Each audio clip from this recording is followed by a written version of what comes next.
All right, everyone, welcome, welcome. Let's get started by joining our voices together. I'm going to have our singers go through Sing and Rejoice, number 395 one time, and then I will invite you to rise in all the ways that you do and hum along with us. But first, let's get the tune in our mind.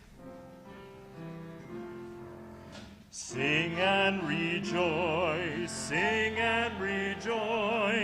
let all things living now sing and rejoice. So that's very easy, it'll be in a round. Let's rise in the ways that we do. This side of the congregation, you are part one, and in this side, you're part two. We'll sing it once in unison, and then do it 2 times as a round. Sing whatever feels right for you. Here we go. Sing and rejoice, let all things living now sing and part one. Sing and rejoice, let all things living now sing and rejoice again. Sing and rejoice, let all things living now sing and rejoice.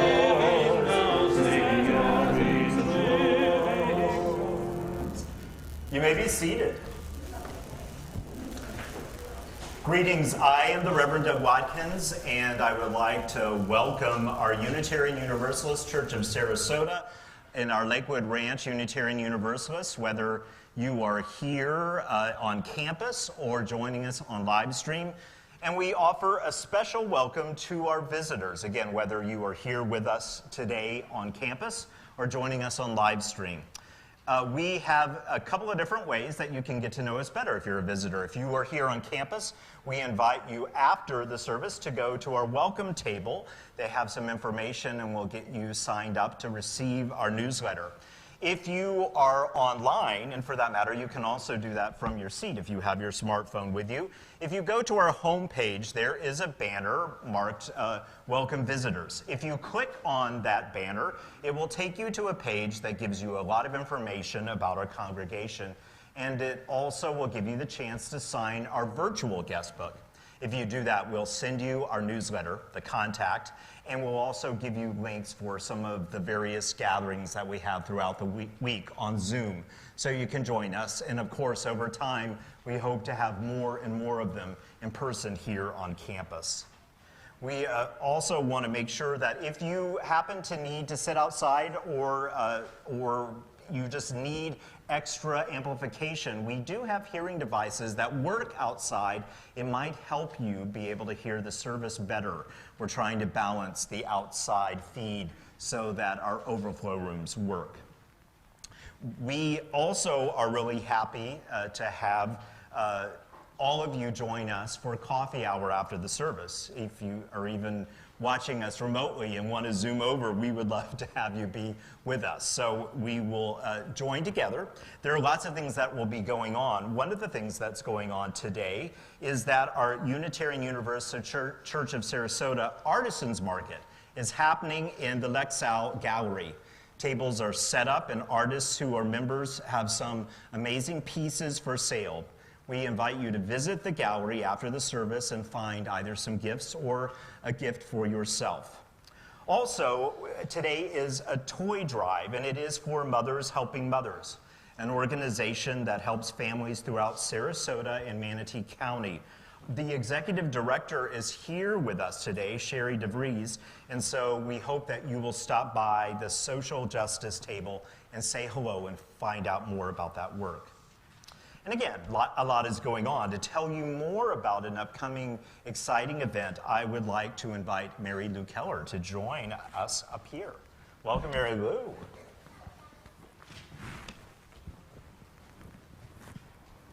Good morning.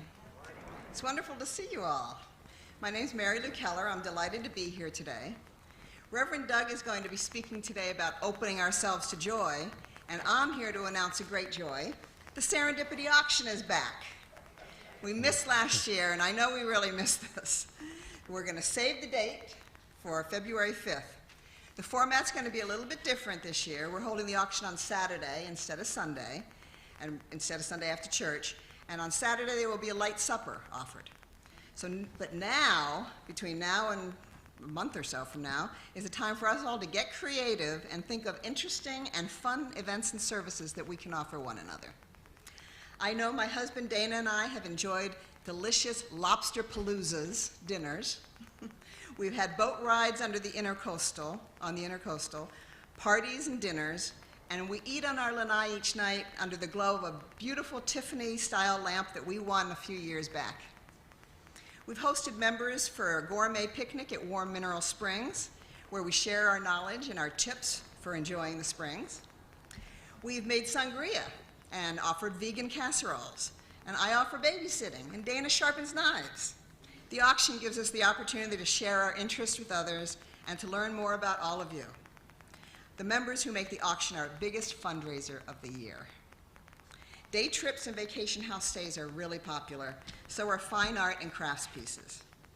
If you need ideas for what to offer when you fill out this form, there's a blue form out on the table in the courtyard, and this form will be available online as well. You can stop by, there's a table in the courtyard, and what they have is they have last year's, 2 years ago, no, this was last year's service auction.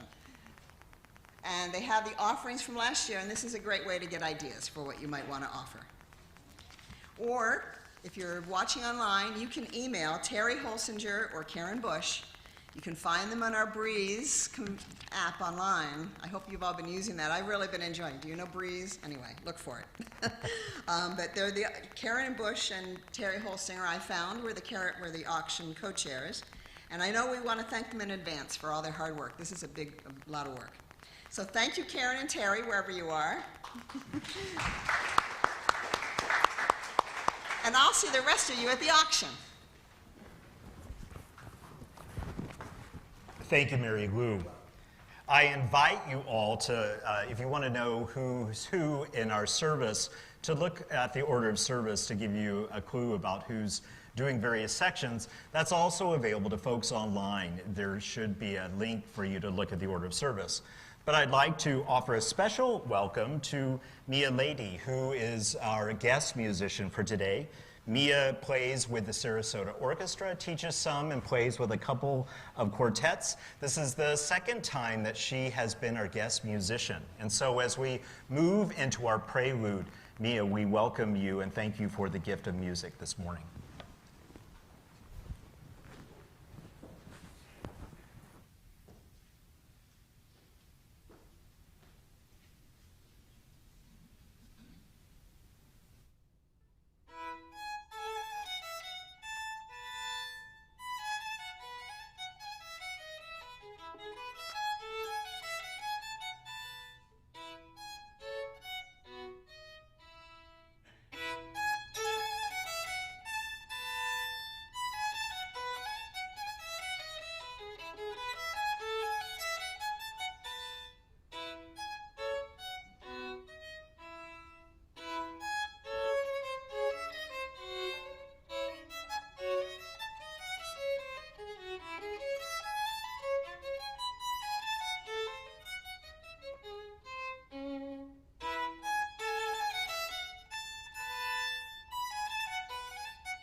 Good morning, everyone.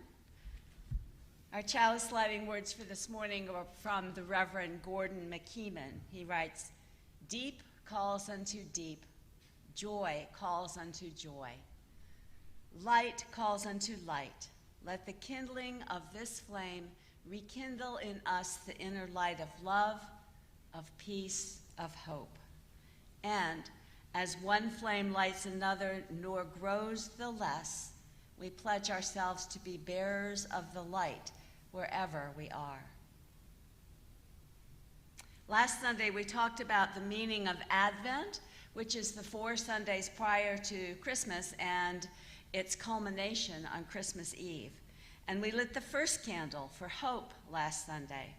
We'll light one more candle each Sunday to remind us of hope and peace and love, and one final candle on Christmas Eve.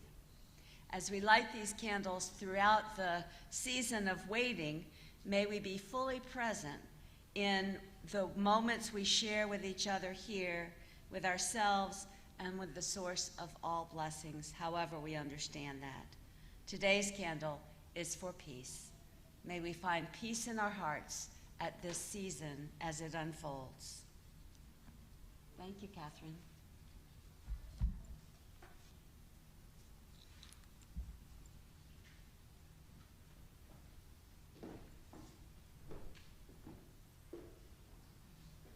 Greetings. Today is the last day of Hanukkah, and I'd like to tell you a story that Reverend Gretchen Haley found on a Jewish website while she was doing some research. We don't know if this is a Jewish tale, but it certainly fills and fits in with our religious education lesson today, which is about human rights and the work that the Unitarian Universalist Service Committee does towards that. So I hope you enjoy this tale. So there's a man who loves to read the Sunday newspaper from cover to cover. But there's just one problem. He also has a young daughter, and so for as much as he loves to read the paper from cover to cover, she loves to come interrupt him. The man has tried everything to try to keep her occupied, but to no avail. Then, one Sunday, as he was reading the paper, a brilliant idea came to him. He came across the travel section, and on there was the whole front page was a picture and a map of the world. So he took the piece of paper out and he ripped it up.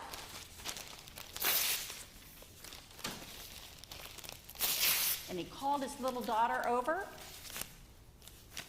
and said to her, "Hey, I've got a game for you. It's a puzzle. Why don't you take all of these pieces of paper and go tape them all back together and see if you can get it right?" So she gladly agrees and runs off to go put the puzzle together. Well, 5 minutes later, she comes back with her piece of paper. And he is astounded. And then he thought, well, she just taped it all back together. He didn't really look. But then he sort of looked and he saw, in fact, it was all put back together again. And he was amazed. She was a genius. And he said, "How did you do this so fast?" And she said, "You know, Daddy, it was just very easy." And he looked at her and she said, "Because on the back side was a person. And I know what a person looks like. And when I put the person back together, the whole world fell into place." So sometimes it takes the innocence of a young one to remind us that we too can mend the rips that humans tend to do to each other and make sure that the whole world falls back into place. So I would like to light the menorah in honor of Hanukkah. Today is the last day of Hanukkah. They would light the last candle tonight, but we're not going to be here tonight, so we're just going to go ahead and do it today. You ready? Okay. This is a lot of lighting. Hold on. Okay, so the first thing we're going to do is we're going to light the middle candle, because he's the servant candle, the shamash. There. You get him lit? Almost. being stubborn today? Okay. Now, you take the middle guy and you light all of them starting right here.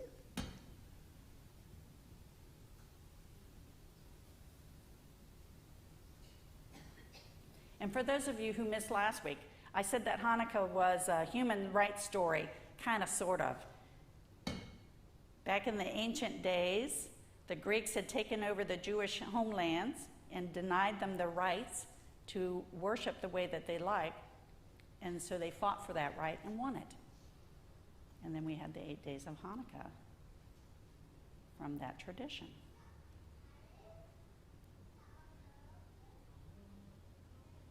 Oh, almost. There we go. Let's get this last one lit. There we go. And then we put that one right back in the middle. Okay, very good. Hopefully there are no censors over this, because we got a lot of fire going on today. All right. Thank you very much, Nora, for coming to help me with my story. And now let us sing Come. I think we're doing hymn number 29 today, Joyful, Joyful. After the song, all the young UUs just meet me out back so we can go into our class. Thank you. Rise in the ways that we do and join us in Joyful, Joyful. Joyful, joyful, we adore thee, God of glory, Lord of love. Awesome, fold like flowers before thee, hail thee as the song of love. Melt the clouds of sin and sadness, drive the pain of doubt away. River of immortal gladness, fill us with the joy of day. All thy works with joy surround thee, heaven and earth reflect thy rays. Stars and planets sing around thee, altar of unbroken praise. Hill and forest, vale and mountain, blossom, meadow, mountain, sea, canting bird and flowing mountain, call us to rejoice in thee.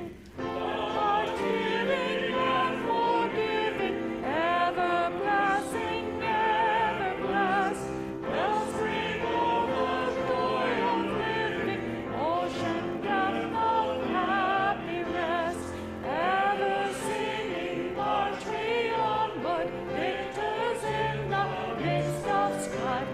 Joyful music lifts us onward in the triumph song of life. You may be seated.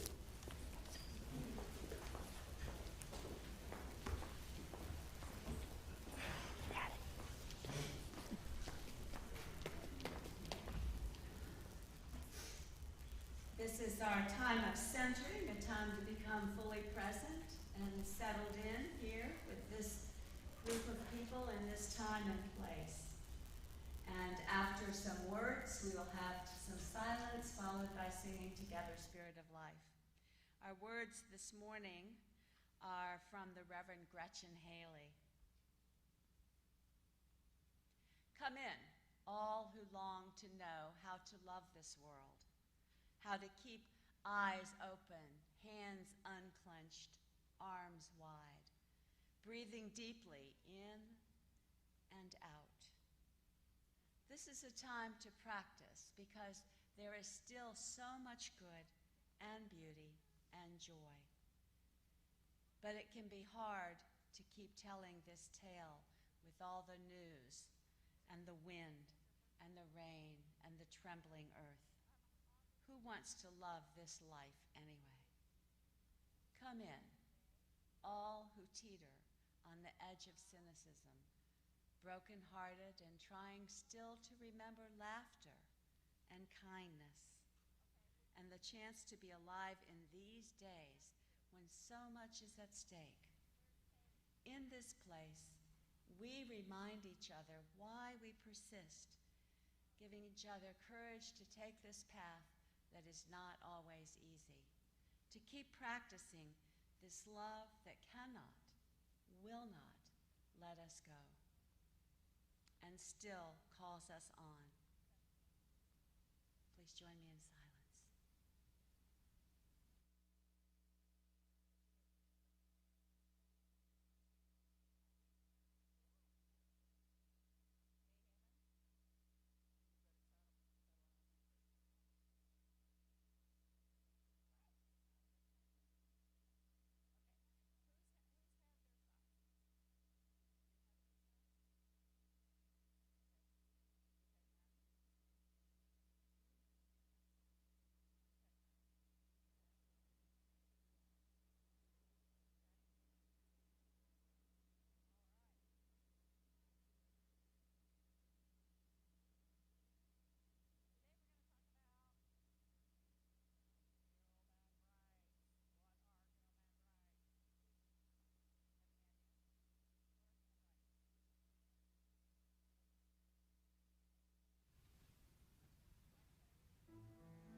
Spirit of life, come unto me. Sing in my heart all the stirrings of compassion. Blow in the wind, rise in the sea, move in the hand, giving life the shape of justice. Roots only close, wings set me free. Spirit of life, come to me, come to me.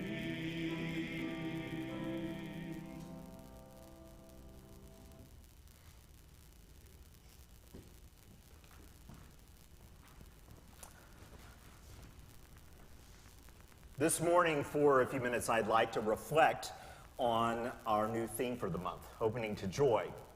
Unless you lose your joy and get anxious that I'm going to reflect and then do a whole other sermon after this. No, both of them are slightly shorter reflections to give you a chance to think about two ideas around joy.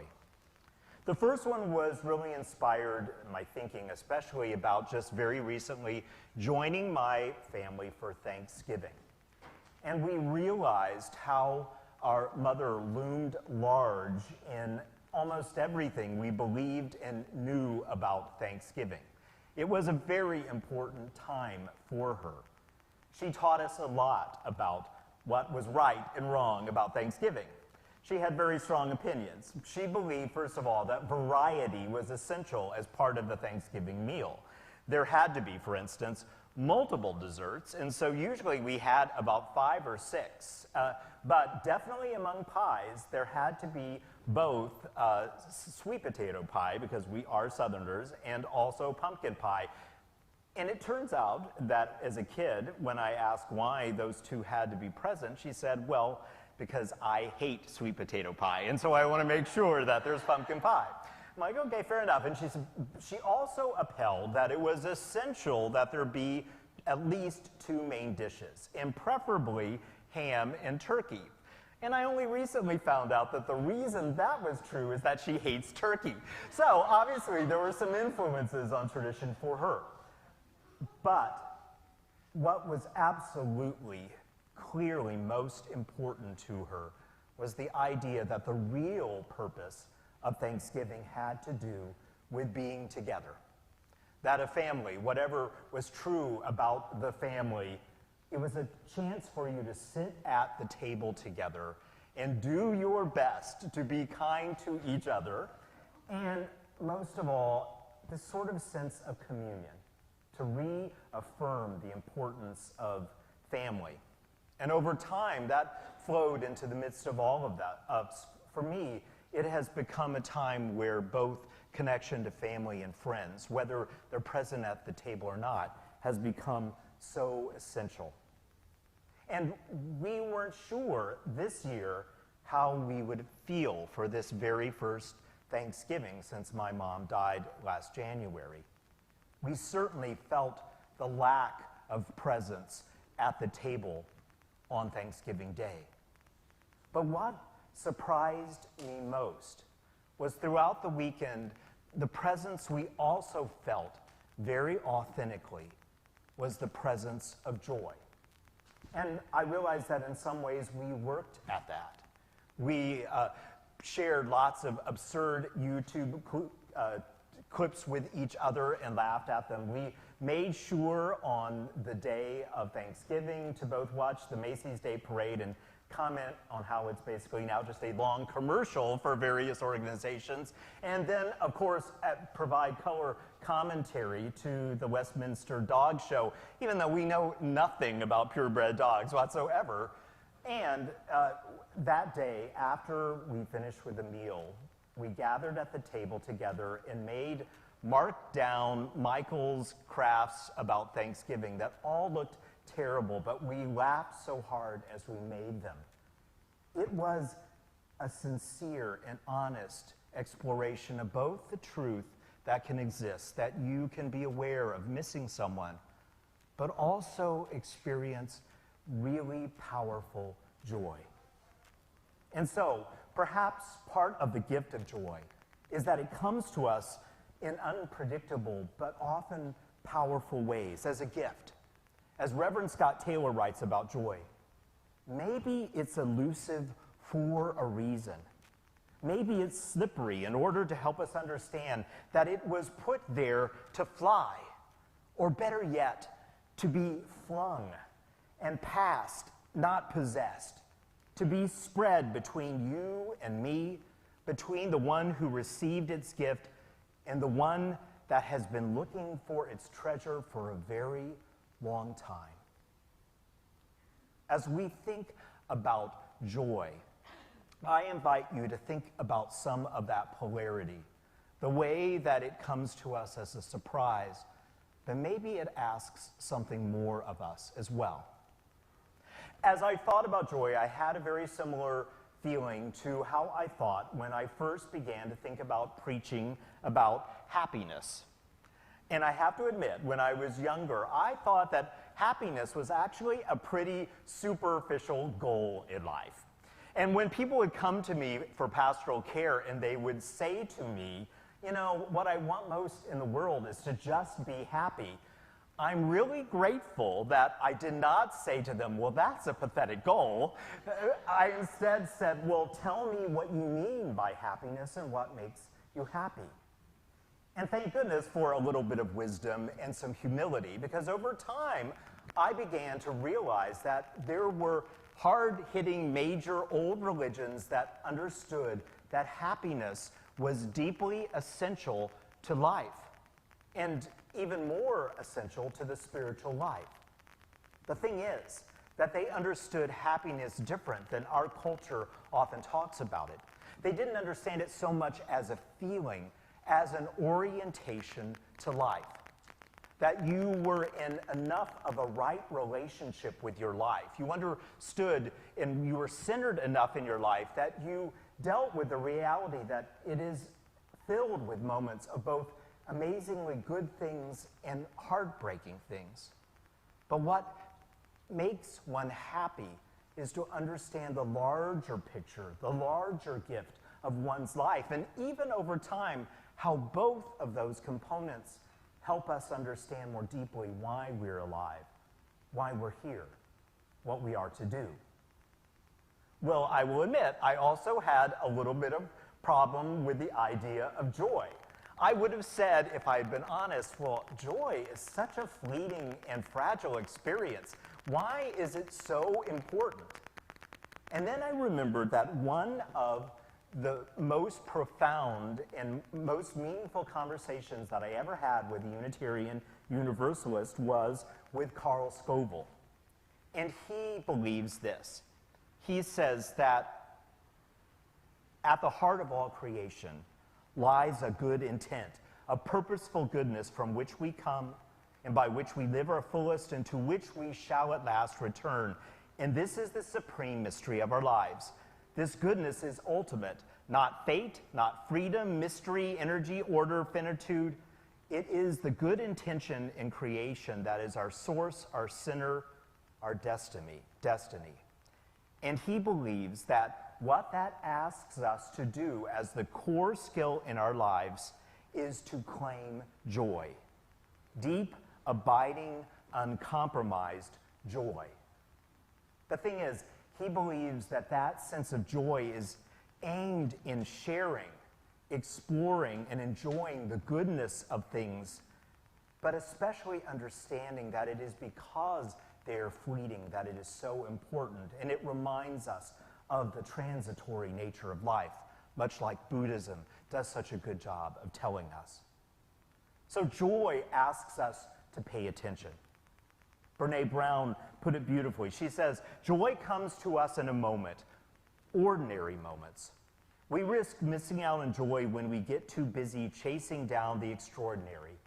Scarcity culture may keep us afraid of living small, ordinary lives, but when you talk to people about who have survived great losses, it is clear to them that joy is not a constant, but also, without exception, every participant who spoke to me, Brene writes, about their losses and what they missed most, spoke about the ordinary moments. If I could come downstairs and see my husband sitting at the table again and cursing at the newspaper. If I could hear my son giggling again in the backyard. My mom sent me the craziest text. She never knew how to work her phone. I'd give anything to get one of those texts right now. The thing about joy is that it reminds us that unlike what culture teaches us, these big spectacular moments that are allegedly so important to us, they neither are the things that most powerfully shape our lives. Maybe they are joyful, but probably joyful because they're exceptional. It is the small things every day that not only shape the big picture, but are also the things that we are able to experience and help us understand what our lives are really about. They ground us gently, powerfully, happily into something deeper and more powerful. One of the best examples that I think of comes from our own Robert Fulgham. He talks about how one year that the Rockettes came to the town where he was serving to do their on-the-road Christmas spectacular, and everyone was emphasizing how that was the place to be and how big and exciting that would be. But the week before Christmas, he happened to be talking to one of his friends at a coffee shop, and he asked them about how they celebrated Christmas in Greece, where he grew up. And he said, well, you have to remember, by the time that Christmas comes around, we are exhausted. We have spent time harvesting our oranges and our olives. We've had tourist season, and the bad weather comes in. We like things simple. And Fulgham thought to himself, that's what I need this holiday season. Simple, amateur joy.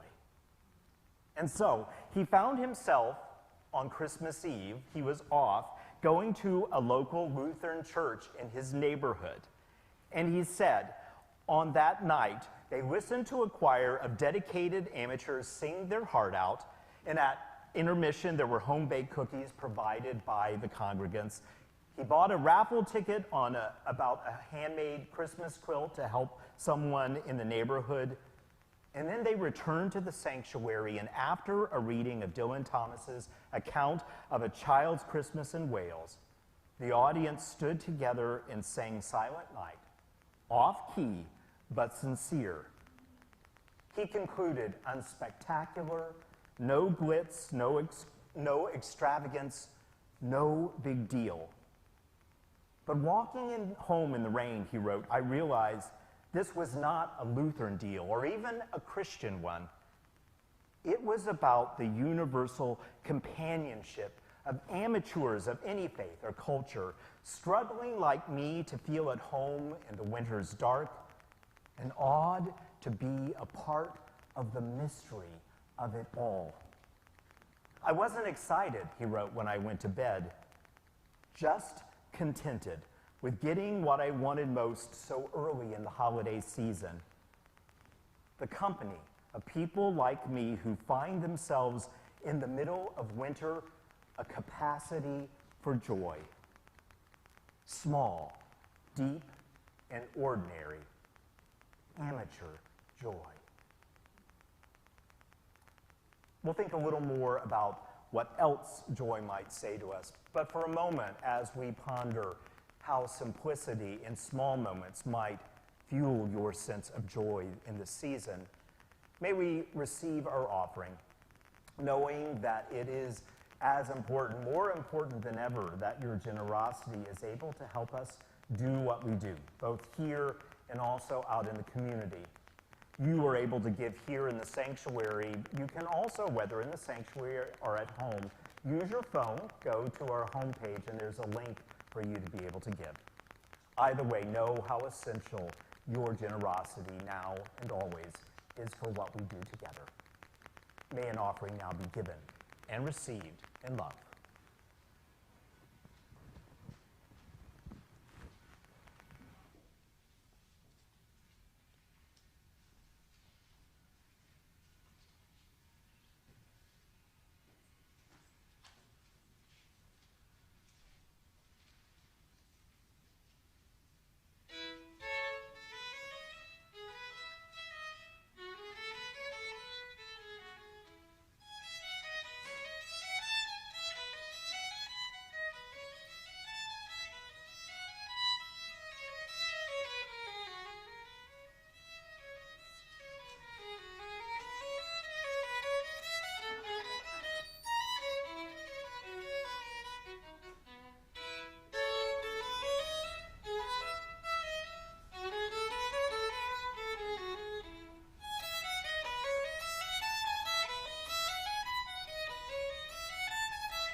And now a second brief reflection about what it means to open to joy.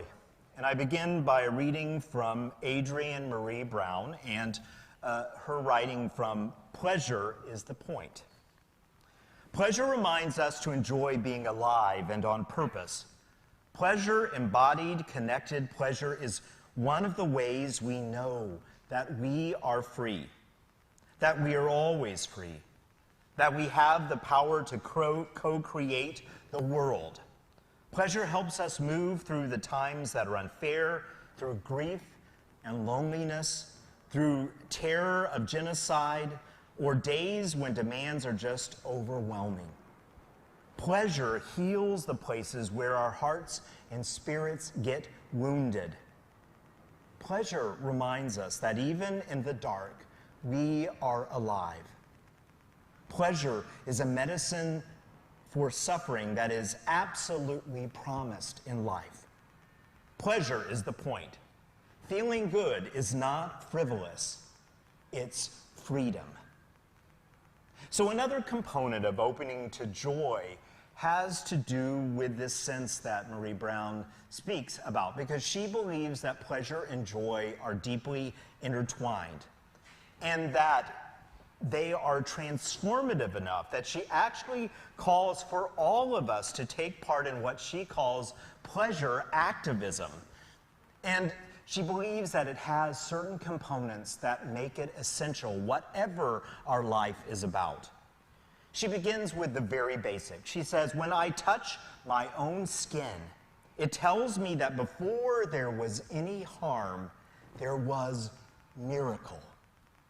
And pleasure activism is the work we do to reclaim our whole, happy, and satisfiable selves from the impacts of delusions, limitations, oppression, and supremacy in our lives. It must become an incredible pleasure to be able to be honest, to expect to be whole, to know that we are in a community that holds us accountable and changes with us. So another essential component that has to do with the second part of what Taylor said about joy is we both find it, yes, in those simple moments that connect us deeply with pleasure, but it also asks something larger of us.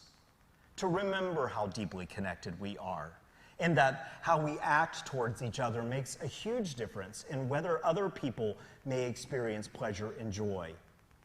But that ultimately it is as a community that we most profoundly maintain joy and life together.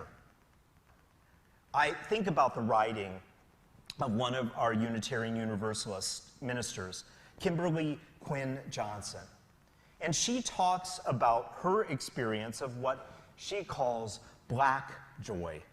She writes this: "It is the joy created through our collective healing, our laying down of burdens to be picked up and shared by our people, our community. And this is not joy in spite of suffering or a mask to put on to hide pain. This joy reminds me that I am not alone, that troubles don't last always, that I am held and carried forward by a power beyond what I can comprehend." So while it is the case that many feminist authors, people of color, people with disabilities, members of the LGBT community have realized how essential reclaiming their joy and their pleasure is to their own liberation, the thing is that journey is essential to us all for so many reasons. And by claiming it, we are more likely to help this world that is so full of division and hatred right now to reclaim it also. But even think about it just in terms of justice. In this time when once again, in ways that we hope would never happen, abortion rights are under attack. In this time when there is so much possibility that the things that we take as privilege may be undermined, our very democracy may be undermined right now, can any of us afford to feel that we're invulnerable to the power of hatred in the world? And so for all of us, it is essential for our healing, for the larger sense of community and its healing, that we embrace and we share our joy with each other. We need more acute and life-saving ways of doing that work, especially in the midst of the seriousness, the oppressiveness, the burden of what it feels like for many of us to live in this time. It reminds us with powerful clarity that we do not ultimately take any of those difficulties with us. when we march off of this coil. But in the meantime, we may do what we can to create moments that are healing and life-changing together. It may animate us. It may ground us in the moment instead of in a life of worrying about things that we have limited ability to change. But even in the ways that we may change, we are called to do that out of a sense of love and joy and life itself, rather than to give ourselves to even further death by doing that essential justice work with the wrong spirit. So as we move into December, may we do what we can. May we pay more attention to the small moments of our life. May we allow ourselves to be vulnerable enough to those moments of joy to really let them touch us deeply. Stay with us long after they are done. May we remember how those moments call us to help create those moments of joy around us. And that alone is a powerful work of justice and liberation. Being part of this community makes it all the more powerful. May the coming weeks, as we move into the holidays, remind us of that power again and again. I invite you to rise in all the ways that you do and join us in Turn the World Around. Number 1074. It is a wild ride of a piece, so I invite you to just open your hymnal and follow along with us through the end, and we'll see you at the finish line.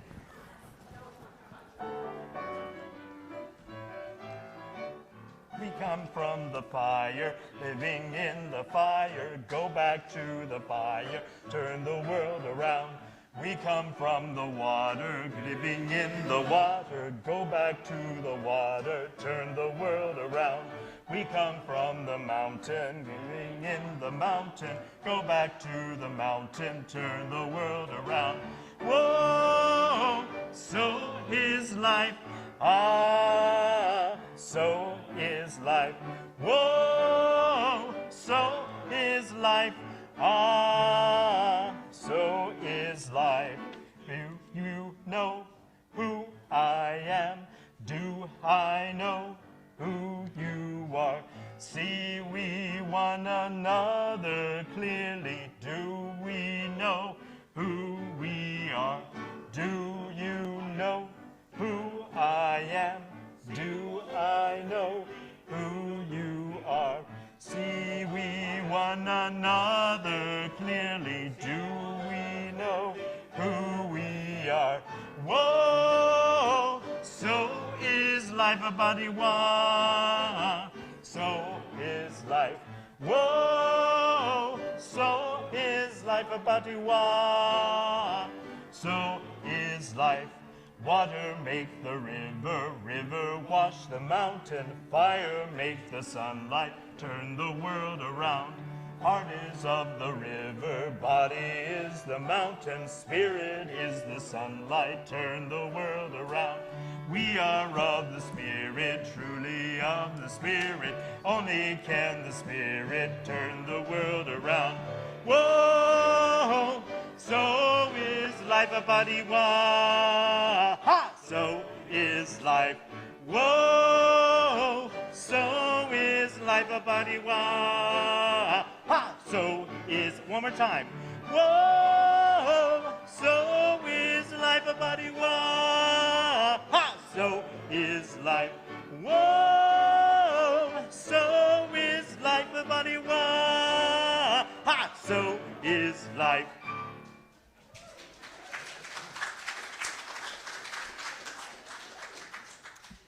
As we remain standing, Spirit of life, we seek to touch that joy that never leaves this world. That is not happiness built on happenstance, but as a living, breathing joy, greater than any single moment. In those moments when we cannot feel it, let us seek to remember it is always there, around us, and in us. We extinguish this chalice, but not the light of that deeper wisdom, not the warmth and joy that we share with each other, not the fire of our commitment to leading lives that matter deeply. Those remain in your life until you gather in community again. Thank you for being with us. We'll see you out at coffee hour, and see you next Sunday.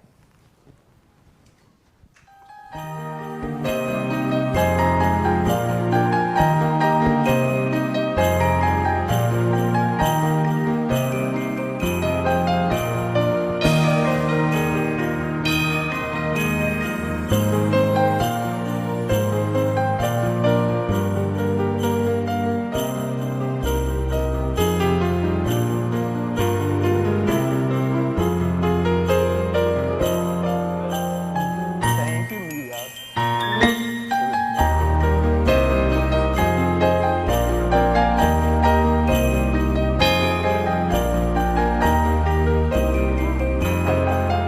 Maybe someone snuck out. You know, you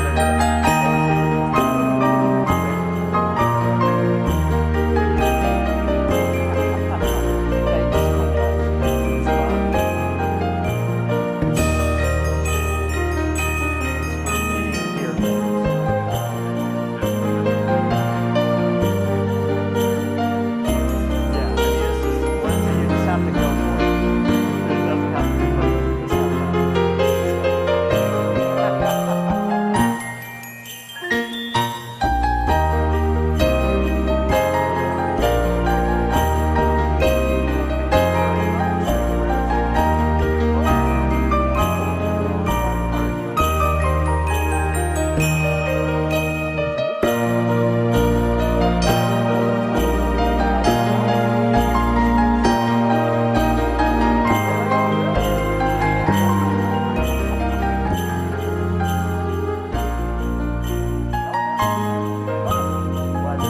I served in Milwaukee for 7 years.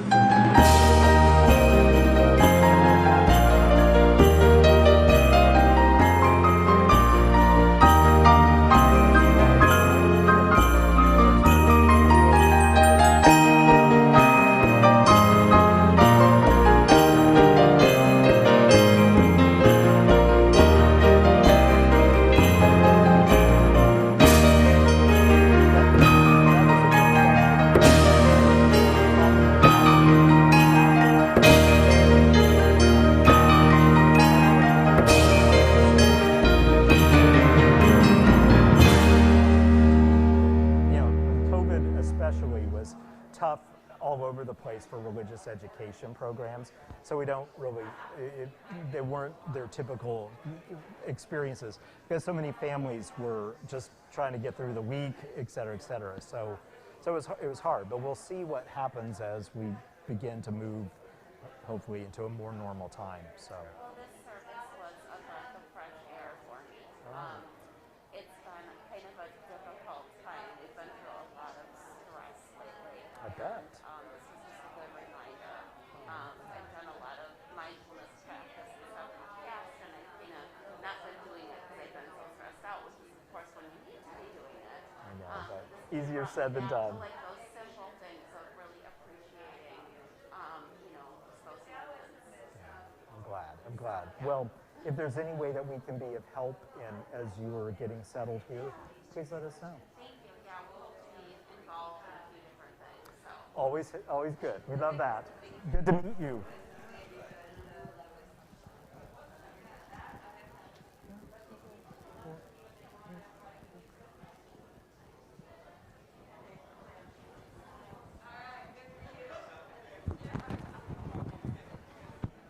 Thanks, people.